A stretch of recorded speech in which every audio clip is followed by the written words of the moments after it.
Hello' everyone, সকলোকে মোৰ YouTube চেনেলৰ অন্য এটা ভিডিঅ'লৈ স্বাগতম জনাইছোঁ। আজি বনাব লৈছোঁ জলকীয়া আচাৰ। যোৱা বছৰো বনাইছিলোঁ আৰু এই বছৰো আকৌ এটা নতুনকৈ বনাব লৈছোঁ। আপোনালোকে বনাব আৰু কেনেকুৱা লাগে জনাব দেই। প্ৰথমতে জলকীয়াখিনি ধুই ধুনীয়াকৈ শুকুৱাই ল'লোঁ। তাৰপিছত আগদিনাখনৰে বনোৱা আচাৰতে মই আকৌ সেই তেলখিনিতে জলকীয়াখিনি ধুনীয়াকৈ কাটি ল'লোঁ। এই জলকীয়াখিনি বেছি শুকাব নালাগে, এটা বা দুটা ৰ'দতে শুকাই ল'লোঁ। তাৰপিছত এইখিনি কাটা হৈ যোৱাৰ পিছত যিখিনি বেয়া সেইখিনি ছাইডত থৈ ল'লোঁ। তাৰপিছত কেৰাহী এখনত এইখিনি ড্ৰাই ৰ'ষ্ট কৰিবৰ কাৰণে মই প্ৰথমতে দিলোঁ জিৰা, তাৰপিছত অকণমান চফ, তাৰপিছত দিলোঁ তেজপাত, তাৰপিছত শুকান জলকীয়া কেইটামান, মেথি গুটি, এই সকলোখিনি মছলা মই অকণমান সৰহকৈ দিছোঁ। যিহেতু জলকীয়াখিনি অকণমানৰ পৰিমাণটো বেছিয়ে, সেইকাৰণে চব বস্তু বেছিকৈ দিছোঁ দেই। আপোনালোকে জোখ পৰিমাণে ল'ব। যদি 1 কেজি হয় তেতিয়াহ'লে এচামুচকৈ ল'লেও হ'ব, আৰু যদি 2 কেজি হয় তেতিয়া দুচামুচকৈ বা এমুঠিকৈ ল'ব পাৰে। সেইটো আপোনালোকৰ জোখত। মই 2 কেজি হোৱাৰ কাৰণে এনেকৈ অকণমান বেছিকৈ ল'লোঁ। আৰু যিহেতু মছলাখিনি অকণমান বেছি হ'লে খায়ো ভাল লাগে, নহয়নে বাৰু? জলকীয়াখিনি যিহেতু ফালি কাটি দিলোঁৱেই।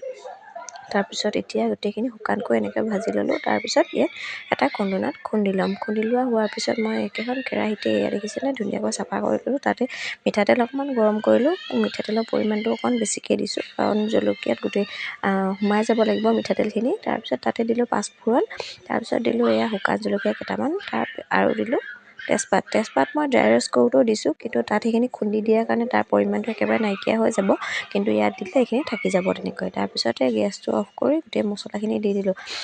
মছলাখিনি যেতিয়া ধুনীয়া এটা গোন্ধ ওলালে, তাৰপিছত এতিয়া জলকীয়াখিনিও দিলোঁ, কিন্তু গেছটো মই বন্ধ কৰি লৈছোঁ দেই, কাৰণ নহ'লে মছলাখিনি গোটেইখিনি জ্বলি যাব। তাৰপিছত গোটেই জলকীয়াখিনি দি দিয়া হৈ গ'ল। তাৰপিছত ধুনীয়াকৈ হেতাৰে লৰাই দিম গোটেই জলকীয়াখিনিতে, যাতে তেলটো লাগি যায়। তাৰপিছতে জলকীয়া আচাৰখিনি বেয়া নহ'বৰ কাৰণে মই অকণমান নিমখ আৰু হালধি দিলোঁ। তাৰপিছত ভিনেগাৰো দিম। আপোনালোকে ভিনেগাৰ দিবও পাৰে, নিদিবও পাৰে। যদি আপোনালোকে সদায় ৰ'দত থ'ম বুলি ভাবে তেতিয়াহ'লে ভিনেগাৰ নিদিলেও হ'ব, আৰু যদি কেতিয়াবা ৰ'দ বেয়া হ'লেও এইখিনি তেতিয়া ভিনেগাৰ দিলে আচলতে বেয়া নহয়।